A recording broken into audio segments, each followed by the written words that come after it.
Hello everyone and welcome to our channel Know How Learning Labs. Today we are going to understand how we can convert a AC current into a DC current. The circuit which help us to convert a AC current into a DC current is called a rectifier. So before going deep into this rectifier topic, at first we should know that what is an AC current and what is a DC current. AC current वो एक ऐसा करंट है जिसका magnitude और polarity regular interval में change होते रहता है। ठीक है, so AC current is that current which changes its magnitude and polarity at regular interval of time. ठीक है, तो इसको समझने के लिए हम लोग इस ग्राफ को देख सकते हैं। तो इस ग्राफ में देखो, ये जो फर्स्ट ग्राफ है ये एसी करंट का ग्राफ है। यहाँ पे तुम देखो इसका मैग्नीट्यूड कंटिन्यूसली चेंज हो रहा है। देखो पॉजिटिव है, यहाँ पे ये पॉजिटिव है, ऊपर जो ये तुम्हारा ग्राफ गया है, फिर ये देखो उतना ही नेगेटिव में भी गया है। ठीक है, और देखो ये इतना तक एक साइकिल हुआ, फिर अगर जब सेकेंड साइकिल स्टार्ट हुआ तो सी अगेन ये फिर सिमेट्रिकल है, जैसे ऐसे ऊपर यहाँ पे गया है उसी तरह यहाँ पे भी सेम है। तो दिस शोज दैट यहाँ पे ये देख के हम लोग को समझ में आ रहा है कि एसी करंट एक ऐसा करंट है जो कि अपना पोलैरिटी मतलब तो पोलैरिटी में क्या है कि अभी इधर प्लस है इधर माइनस है, और मैग्नीट्यूड का मतलब क्या है कि देखो इधर भी हाईएस्ट मैग्नीट्यूड क्या हो गया, प्लस में गया है, और ऑल्सो वही माइनस में भी हाईएस्ट मैग्नीट्यूड गया है। तो ये हम लोग का मैग्नीट्यूड का चेंज है और पोलैरिटी का चेंज होता है।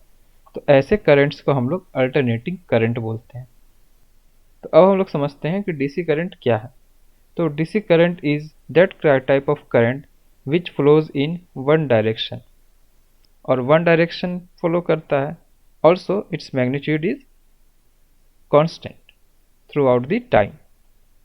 तो ऐसे करंट के हम लोग डायरेक्ट करंट बोलते हैं। आई होप अल्टरनेटिंग करंट और डीसी और डायरेक्ट करंट में डिफरेंस तुम लोग को, बेसिक डिफरेंस जो इस ग्राफ में क्लियरली यू कैन सी, वो समझ में आ गया होगा। तो अब हम लोग देखते हैं इस सर्किट डायग्राम को जो कि एक रेक्टिफायर का है। तो इसमें हम लोग अब देखते हैं कि कौन कौन से इलेक्ट्रॉनिक कंपोनेंट्स यूज होते हैं एक रेक्टिफायर सर्किट में।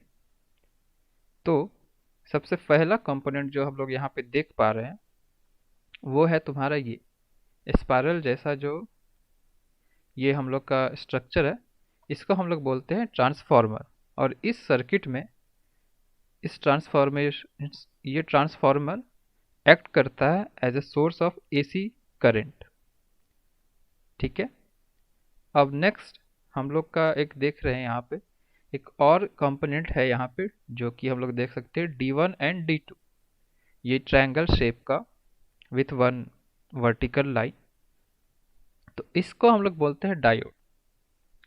ठीक है, और इसके बाद नेक्स्ट कंपोनेंट जो इस सर्किट में इलेक्ट्रॉनिक्स कंपोनेंट जो इस सर्किट में यूज हुआ है वो ये तुम्हारा C, जो कि हम लोग को बोलते हैं उसको कैपेसिटर। नेक्स्ट ये जो है तुम्हारा RL, ये डिनोट कर रहा है रेसिस्टर को, जो कि हम लोग को हेल्प करता है नोट डाउन करने में कि करंट कैसा पास हो रहा है। तो ये था हम लोग का सर्किट डायग्राम में मेन कंपोनेंट जो हम लोगों ने अभी तक देखा। तो अब हम लोग ये हर एक कंपोनेंट को one by one go through करेंगे कि किसका क्या काम है।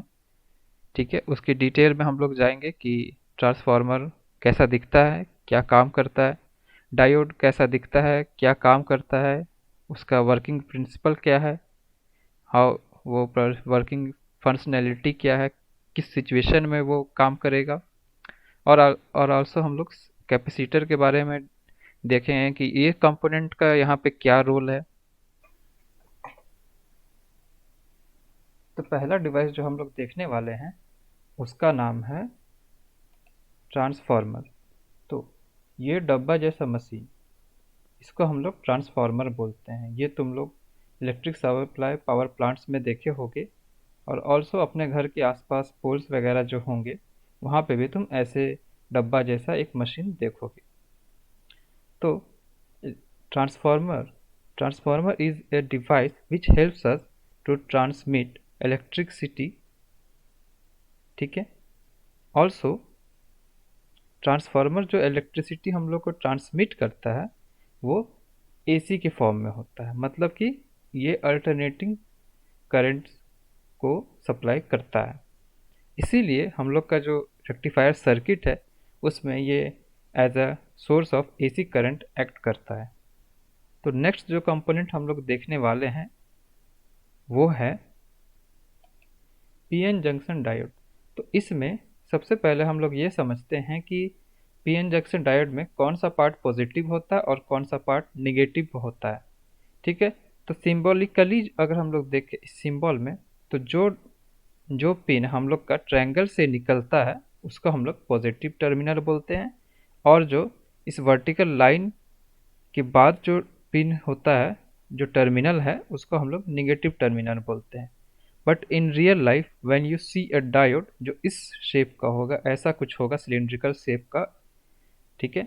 उसमें अगर हमको जानना है कि कौन सा पिन और कौन सा टर्मिनल पॉजिटिव है और कौन सा टर्मिनल निगेटिव है, तो उसके लिए हम लोग का ये जो तुम्हारा ब्लैक पोर्शन है ना, तो ब्लैक पोर्शन से जो टर्मिनल निकलता है उसको हम लोग पॉजिटिव टर्मिनल बोलते हैं, और जो इस सिल्वर और ग्रे कलर का जो भी पेंटेड पोर्शन है और उस साइड से जो टर्मिनल निकलता है उसको हम लोग निगेटिव टर्मिनल बोलते हैं, ठीक है। तो इस पीएन जंक्शन का काम क्या होता है ना कि ये हम लोग का इलेक्ट्रिसिटी तभी पास करता है जब ये फॉरवर्ड बायस्ड में होता है। तो फॉरवर्ड बायस्ड क्या होता है, ये क्वेश्चन आएगा तुम्हारे दिमाग में। तो फॉरवर्ड बायस्ड मतलब ये एनोड से कैथोड के को पास करता है। तो इसका मतलब कि इसका जो पॉजिटिव टर्मिनल है इससे हम लोग पॉजिटिव ही कनेक्ट करेंगे, ठीक है, पॉजिटिव करंट ही कनेक्ट करेंगे। जैसे एसी करंट में हम लोग का क्या था, एक पॉजिटिव एसी करंट का जो हम लोग का है उसमें हम लोग का पॉजिटिव पोर्शन भी था करंट में और नेगेटिव पोर्शन भी था, ठीक है। तो जब तक उस एसी करंट का पॉजिटिव टर्मिनल यहाँ पॉजिटिव पोर्शन आएगा तब तक ये इसके थ्रू पास होगा इलेक्ट्रिक करंट, और जैसे ही negative portion of the AC current आएगा ये उसको पास नहीं होने देगा। डायोड का यही सबसे मेन फीचर है। ये एक ऐसा इलेक्ट्रॉनिक कंपोनेंट है जो तुम्हारा एक इलेक्ट्रिसिटी को तभी पास होने देता है जब उसका पॉजिटिव पोर्शन ही इसके थ्रू इसके पॉजिटिव टर्मिनल में जब आता है तो ही। और वही तुम रिवर्स कर दोगे कि यहाँ इस साइड इसका पॉजिटिव, ये नेगेटिव साइड में अगर पॉजिटिव वाला तुम करंट सप्लाई करोगे तो ये फिर सप्लाई ऑफ करंट रोक देगा। तो डायोड का ये काम होता है तुम्हारा पूरे इस रेक्टिफायर सर्किट में। तो नेक्स्ट कंपोनेंट जो हम लोग अब देखेंगे वो है कैपेसिटर। तो कैपेसिटर देखो, कैपेसिटर बहुत सारे शेप एंड साइजेस का होते हैं। सी इतने छोटे छोटे कैपेसिटर से लेकर ये बड़ा सा कैपेसिटर भी होता है और इससे भी बड़ा बड़ा कैपेसिटर होता है। तो कैपेसिटर तुम जब अगर कोई भी अपने घर में इलेक्ट्रॉनिक डिवाइस को ओपन करोगे, उसके सर्किट्स को गो थ्रू करोगे, तो उसमें तुम्हें इस तरह के कंपोनेंट्स बहुत सारे मिलेंगे और ये इस कंपोनेंट को हम लोग कैपेसिटर बोलते हैं। और ये जो वाइट कलर का ये जो सिलिंड्रिकल शेप का जो ये है, ये तुम अक्सर अपने घर के सीलिंग फैंस में देखोगे, ये उसमें प्रोवाइड किया जाता है। तो ये हुआ कैपेसिटर। हाँ, तो कैपेसिटर का काम क्या है? तो कैपेसिटर एक ऐसा इलेक्ट्रॉनिक कंपोनेंट है जो स्टोर करता है इलेक्ट्रिक चार्ज को। तो फिर से समझो कैपेसिटर क्या होता है। कैपेसिटर का काम होता है ये अपने अंदर इलेक्ट्रिक चार्ज को स्टोर करता है, इलेक्ट्रिक एनर्जी को स्टोर करता है। और जब तक इसमें टर्मिनल, इसका पॉजिटिव और निगेटिव टर्मिनल हम किसी अलग दूसरे पॉजिटिव निगेटिव टर्मिनल से नहीं कनेक्ट करेंगे, इसमें चार्ज स्टोर रहेगा। जब तक पोटेंशियल डिफरेंस क्रिएट नहीं होगा तब तक ये इसके जो चार्जेस जो स्टोर्ड है इसमें वो पास थ्रू नहीं होंगे।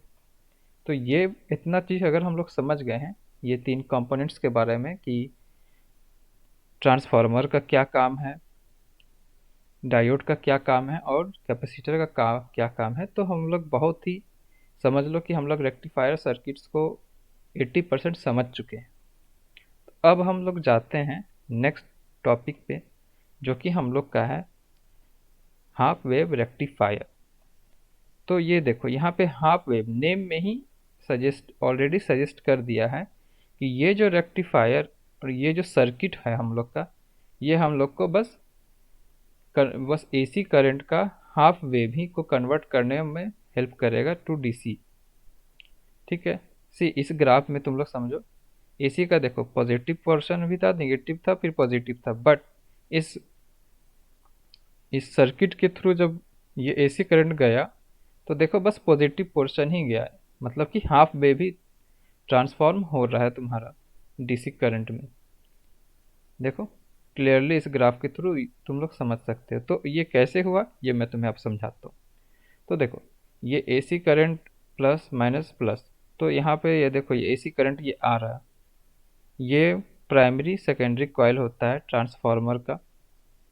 ठीक है, मैं ट्रांसफार्मर के बारे में किसी और क्लासेस में तुमको एक्सप्लेन करूंगा इन डिटेल, बट करेंटली तुम ये समझो कि transformer is A source of AC current in this circuit. तो अब देखो यहाँ पे एसी करंट आ रहा था, तो यहाँ पे देखो इस पॉइंट पे एसी करंट आ रहा है। ठीक है, तो अब क्या हुआ, पॉजिटिव वाला करंट यहाँ पे पास होना स्टार्ट किया है। सी दिस एरो, ये पॉजिटिव करंट गया, आई डिनोट करता है करंट को, ये गया पॉजिटिव। यहाँ पे देखो डायोड, ये जो डायोड हम लोग यहाँ पे लगाए हैं इस सर्किट में, इसका देखो पॉजिटिव टर्मिनल से पॉजिटिव पोर्शन पास थ्रू हो रहा है। तो इसका मतलब जब तक पॉजिटिव है एसी करंट का पॉजिटिव पोर्शन जब तक यहाँ पे आ रहा है तो ये करंट का पास थ्रू करने देगा। इसका मतलब यहाँ से पॉजिटिव पोर्शन पास कर गया और ये तुम्हारा लोड से जाके इसे, तो यहाँ पे देखो पॉजिटिव का ग्राफ हम लोग का बन गया सेम टू सेम, पॉजिटिव जो आ रहा था सेम टू सेम यहाँ पे पास हो गया, पॉजिटिव ही आउटपुट में भी आया। अब देखो अब क्या हुआ, अब समझो करंट पास होते होते अब यहाँ पे पहुँच गया, मतलब अब negative portion of AC current pass करने का ट्राई करेगा। तो यहाँ पे जब negative portion of AC current pass करने का के लिए गया तो देखो यहाँ पे निगेटिव रेटिंग गया, यहाँ पे आया। तो यहाँ पे क्या हुआ कि डायोड का तो यहाँ पॉजिटिव टर्मिनल था, पर यहाँ पे करंट का निगेटिव आ रहा है, तो यहाँ पे क्या होगा ना कि डायोड उसको अपने थ्रू पास होने नहीं देगा। और इस सिचुएशन को हम लोग रिवर्स बायस्ड भी बोलते हैं, मतलब कि पॉजिटिव टर्मिनल से negative portion of the current जब यहाँ पे कनेक्ट हुआ तो वो तुम्हारा कनेक्शन ब्रेक हो गया, वो समझो एक तरह से ब्लॉक कर दिया उसका ट्रांसफ़र। तो यहाँ पे ब्लॉक कर दिया तो इसका मतलब ये कि यहाँ पे करंट ज़ीरो हो गया, पास थ्रू करना बंद हो गया, मतलब ट्रांसमिशन ऑफ करंट रुक गया है यहाँ पे। इसलिए फ्रॉम हियर टू हियर जब तक नेगेटिव था, negative portion of the AC current यहाँ पे पास करने का ट्राई किया, यहाँ पे देखो ज़ीरो हो गया करंट। फिर जब जैसे ही यहाँ पे पॉजिटिव आया, जैसे ही positive portion of the current pass through करने का स्टार्ट किया, फिर से करंट को पास करने दिया और एक same to same graph output में हम लोग को यहाँ पे दिख रहा है। तो इस तरह से हम लोग देख रहे हैं कि एसी करंट का जो प्रॉपर्टी होता है कि उसका पोलैरिटी चेंज होते रहता है, तो वो देखो यहाँ पे हम लोग वो चीज़ को ख़त्म कर दिए इस हाफ वेव रेक्टिफायर में। सी देख रहे हो ना, अब पोलैरिटी बस पॉजिटिव बचा है आउटपुट में, नेगेटिव का पोलैरिटी हम लोगों ने कैंसिल कर दिया, तो इसलिए ये हो गया हाफ वेव रेक्टिफायर। तो आई होप तुम लोग हाफ वेव रेक्टिफायर अब समझ गए होगे। तो अब नेक्स्ट हम लोग क्या जाएंगे अब हम लोग नेक्स्ट समझने का ट्राई करेंगे फुल वेव रेक्टिफायर को। तो ये देखो ये हम लोग का फुल वेव रेक्टिफायर है। सी ये हम लोग का फिर से ट्रांसफार्मर, फिर से ये डायोड है D1 D2, दो डायोड का इस्तेमाल करेंगे हम लोग इस बार। For full wave rectifier we use two diode. ठीक है, और ये जो सेटअप है इसको बोलते हैं सेंट्रल टेपिंग, मतलब सेंटर से इसका ग्राउंडिंग हो रहा है इसलिए सेंट्रल टेपिंग कहते हैं। ठीक है, समझ रहे हो तुम लोग। तो अब सबसे पहले इसमें जाने से पहले ये समझ लो कि करंट आ कैसे रहा है। ट्रांसफार्मर में होता क्या है, सी देखो, ट्रांसफार्मर में एक बार यहाँ पे पॉजिटिव होता है और यहाँ पे निगेटिव होता है। फिर जब सेकेंड टाइम में क्या होता है ना, यहाँ पे नेगेटिव होता है, यहाँ पे पॉजिटिव होता है।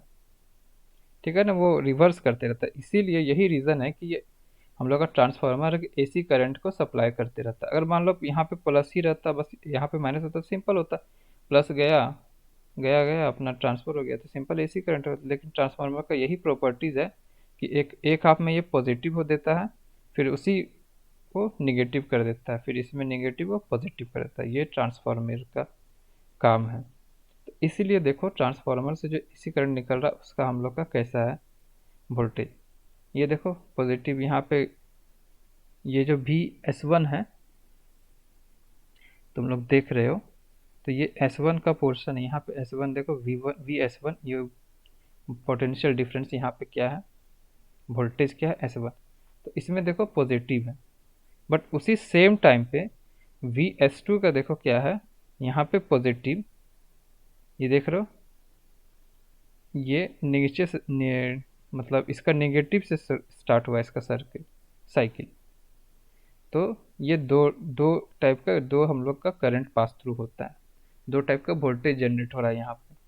यहाँ पे तो ग्राउंड है, तो मान लो इस वो पोजीशन से, मतलब S1 था ये पॉइंट, तो S1 से G तक में हो गया वोल्टेज डिफरेंस। वोल्टेज जो आ रहा है वो S1 V S1, और G से ये तुम्हारा S2 समझ लो, यहाँ पे लिखा हुआ था, तो उसको हम लोग VS2 बोल दिए। ओके, तो ये समझ में आ गया कि ट्रांसफार्मर से एक साथ ये दोनों टाइप का ग्राफिकल रिप्रेजेंटेशन है जो करंट पास थ्रू होगा वो दिखा रहा है। तो अब देखो समझना, VS1 का करंट कैसे आ रहा है, ऐसे आ रहा है, ऐसे आ रहा है। तो जैसे हाफ वेव रेक्टिफायर में क्या होता है, पॉजिटिव पोर्शन पास हो जाएगा।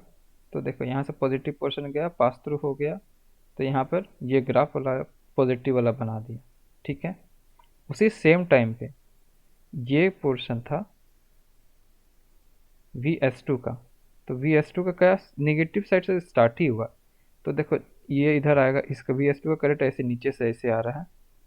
ठीक है, नीचे साइड से इसका आ रहा है, सॉरी, हाँ, नीचे साइड से ये आ रहा है। तो देखो नीचे साइड से जब यहाँ पे आया, तो यहाँ पे जब ये पोर्शन आएगा तो ये तो निगेटिव है, तो मतलब ये वाला पास थ्रू नहीं होगा। तो कंबाइन करेंगे तो ये और ये में VS1 और VS2 में पाई तक का टाइम इंटरवल में कौन सा ट्रांसफर होगा, वो जो पॉजिटिव है वो ट्रांसफर होगा। तो देखो ये पॉजिटिव बस ट्रांसफर हुआ। बट नेक्स्ट पाई से 2 पाई तक, पाई से 2 पाई तक क्या हो रहा है कि तुम्हारा इसका नेगेटिव हो गया, इसका positive, but always remember positive he transfer होगा डायोड में। तो इस केस में D2 से ट्रांसफर होगा। D1 अभी करंट का पासेज स्टॉप कर देगा, बट D2 उसको पास करेगा। इसलिए देखो यहाँ पे ये D2 वाला का ग्राफ यहाँ पे बना तुम्हारा, और ये ऐसे ऐसे बन रहा है। इसका D1 पॉजिटिव गया, इसका नेगेटिव, ये पॉजिटिव गया। तो रिजल्टेंट देखो कैसा हम लोग का ग्राफ बन जाता है, इस दो डायोड की वजह से। पॉजिटिव पाई तक में पॉजिटिव था, 2 पाई में भी पॉजिटिव रिकॉर्ड कर दिया, 3। तो अब क्या हो रहा है ना, हम लोग देखो ज़ीरो को भी नेग्लेक्ट कर, अब क्या हो रहा है कि हम लोग पोलैरिटी तो ऑलरेडी हम लोग हाफ वेव में ख़त्म कर दिए थे, तो यहाँ पे भी हम लोग तुम्हारा उसका पोलैरिटी कंप्लीटली ख़त्म कर दी, और हम लोग का मैग्नीट्यूड भी अब देखो सब कुछ पॉजिटिव में है, कुछ भी ज़ीरो भी नहीं है। अब हर टाइम हर पॉइंट में हम लोग का ज़ीरो मोमेंटरीली आ रहा है, बट वो ज़्यादा टाइम तक होता नहीं, ज़्यादातर टाइम पे ये हम लोग का अब मैग्नीट्यूड ऑफ द करंट भी पॉजिटिव डायरेक्शन में हो गया। मतलब कि आप हम लोग का डीसी करंट का प्रॉपर्टीज क्या होता है, यूनी डायरेक्शनल, मतलब वन डायरेक्शनल होता है। तो अब ये तो श्योर हो गया कि हम लोग का वन डायरेक्शनल है, और ऑलमोस्ट पूरे टाइम में ये हम लोग का वन डायरेक्शनल ही है, ज़ीरो तो हो नहीं रहा, गैप नहीं हो रहा करंट का ट्रांसफर में। तो ये तुम्हारा डीसी में कन्वर्ट हो गया फुल वेव रेक्टिफायर से। तो देखो ये तो अब इनफ नहीं है, राइट, कि हम लोग का ये इसको हम लोग डीसी का तो ग्राफ ही तुम लोग देखे थे वो एक सीधा कांस्टेंट लाइन होता है, बट यहाँ पे तो ये स्टिल पीक जैसा है, राइट। तो इसका हम लोग को स्ट्रेट लाइन करना है। तो वो करने के लिए क्या हम लोग करते हैं, वो देखो नेक्स्ट स्लाइड में। देखो इस स्लाइड में तुम समझोगे कि क्या हो रहा है। सेम ही स्लाइड है, बस क्या हुआ ना कि लोड के पैरेलल में एक हम लोग कैपेसिटर इंसर्ट कर दी। तो अब क्या हुआ, देखो ये ऐसे आ रहा था, वो ग्राफ रिमेंबर करना, ये जो ग्राफ है इसको याद रखना, ये लास्ट वाला। तो अब क्या हो रहा है ना कि सिमिलरली ऐसा ग्राफ आ रहा था, बट अब कैपेसिटर क्या कर रहा है ना, कैपेसिटर का क्या बताया था मैंने कि ये स्टोर करता है electric energy in the form of electric charge. ठीक है। तो जैसे ही ये देखो यहाँ पे आए, जैसे ही ये डाउन होने लगता है तो क्या होता है ना, कैपेसिटर में जो स्टोर्ड चार्ज है, जो ऑलरेडी स्टोर किया हुआ है, वो मूव करने स्टार्ट कर देता है यहाँ से ऐसे करके। पर तो जो भी जैसे ही घटने लगता है ना, तो ये कैपेसिटर का चार्जेस मूव करने लगता है, और चार्ज जब मूव करता है तो क्या होता है, इलेक्ट्रिक करंट जनरेट होता है। तो वो क्या होता है ना, देखो ये जो डाउन हो रहा था वो चीज़ को कॉम्पनसेट कर देता है, वो चीज़ को ख़त्म कर दे रहा है तुम्हारा कैपेसिटर से जो चार्ज निकल कर ट्रांसफ़र हो रहा है, इसलिए ये ग्राफ अब थोड़ा स्ट्रेट हो गया। फिर जैसे ही, लेकिन देखो स्ट्रेट हो गया, बट जैसे ही मान लो फिर से उधर से मतलब नॉर्मल करंट पास होने लगता है, वो फिर कांस्टेंट रहता है, फिर क्या होता है आपका कैपेसिटर चार्ज होने लगता है, उसमें फिर से एनर्जी स्टोर होने लगता है। फिर जैसे अगेन, फिर देखो फिर जैसे ही ये डाउन होने लगा, फिर से कैपेसिटर अपना चार्ज उसको दिया और वो फिर से उसको स्ट्रेट करने का ट्राई किया, उसका मैग्नीट्यूड को मेंटेन कर रहा है। तो in this way capacitor help करता है हम लोग को, ये देखो ग्राफ को स्ट्रेट करने का ट्राई कर रहा है कैपेसिटर की हेल्प से। तो इसलिए मैंने बोला था स्टार्टिंग में कि कैपेसिटर एक बहुत ही इंपॉर्टेंट कंपोनेंट है एक रेक्टिफायर सर्किट में, क्योंकि ये हम लोग को एकदम ऑलमोस्ट स्ट्रेट लाइन देता है डीसी आउटपुट का। देखो यहाँ पे ये ग्राफ तुम लोग देखो, क्लियर सा ग्राफ है। इसी देखो, देखो एकदम क्लियर तुमको कैसे बता रहा है, देखो ये तुम लोग देख रहे हो ना, एसी का ये आ रहा था तुम्हारा ऐसे ऐसे ऐसे ऐसे, आफ्टर डीसी आउटपुट में क्या हो गया, ऐसे गया। देखो यहाँ पे ये जो यहाँ से ऐसा पोर्शन ऊपर गया ना, इसको यहाँ पे इस पॉइंट पे चार्ज होने लगता है, कैपेसिटर जो है ना चार्ज होने लगता है। जितना ये यहाँ पे अपना चार्ज दिया वो वापस से लेने लगता है। ठीक है। फिर जैसे नीचे जाता है तुम्हारा कैपेसिटर डिस्चार्ज होकर उसको मेंटेन करने का ट्राई करता है। तो सिमिलरली ये चलते जाता है। और हाँ, इसलिए भी हम लोग का कैपेसिटर एट टाइम्स क्या होता है ना, पूरा उसका जब पूरा चार्ज खत्म हो जाता है ना, तो हम लोग कैपेसिटर को रिप्लेस करना पड़ता है। ठीक है, जैसे फैंस में तुम लोग देखते हो। तो आई होप तुम लोग को रेक्टिफायर टॉपिक समझ में आ गया होगा, और कैसे हम लोग एक एसी करंट को डीसी करंट में कन्वर्ट कर देते हैं, ये तुम लोग को क्लियर हो गया होगा। तो this is all about how we convert a AC current into a DC current. So yeah, that's all. So thank you for watching this video, and I will also request all of you to subscribe to our channel, and also put your comments and suggestions like how we can also improve our content.